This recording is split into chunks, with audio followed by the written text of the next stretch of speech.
देखिए, पहली बार 3.25 महीने की वैकेशन का ऐलान सरकार ने किया, जिससे बच्चों का बहुत ज़्यादा लर्निंग लॉस हो रहा है, लर्निंग गैप्स हो रही है।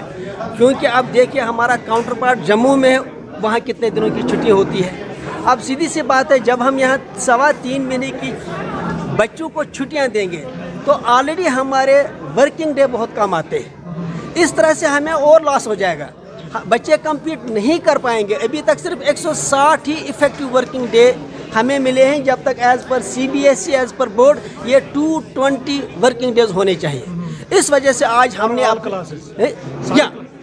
तो इसी वजह से आज हमने अपनी जिम्मेदारी को समझते हुए जो इस फील्ड के स्कॉलर्स हैं और इस वक्त जो इसमें रिसर्च इस वक्त कर रहे हैं, जिनकी रिसर्च इस वक्त डिफरेंट जगहों पे उसको बाकायदा तौर पे काफ़ी प्रेज़ हो रहा है, इस ताल्लुक़ से हमने मिस्टर रोहित और डॉक्टर गिरीश जी आए हैं, जो हमें इस ताल्लुक़ से एडवाइस कर रहे हैं कि किस तरह से बच्चों के लर्निंग लॉस को रोका जाए। दूसरी बात, सबसे बड़ा मसला ये है कि पेरेंट्स का फ़ीस का मामला है। लोगों की माली हालत उतनी ठीक नहीं, स्कूल की फ़ीस टाइम से आती नहीं।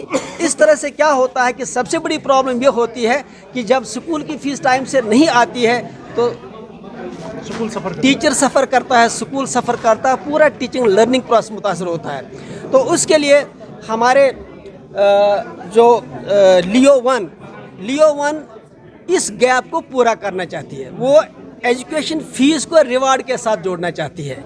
इनके पास एक फ़ाइनेंशियल सिस्टम है जिस तहत इनकी ये कोशिश है कि अगले चंद सालों के बाद किसी बच्चे को फ़ीस देनी ही न पड़े, ऐसा ये फाइनेंशियल सिस्टम बना के देंगे। क्योंकि आप भी जानते हैं हर चीज़ पर रिवार्ड मिलते हैं, लेकिन फ़ीस पर रिवार्ड नहीं मिलता है। अगर कोई पेरेंट टाइम से फ़ीस देता है या अगर कोई पेरेंट एडवांस में फ़ीस देता है, he must get a reward. उसके लिए बाकायदा एक फाइनेंशियल सिस्टम इन्होंने डेवलप किया है।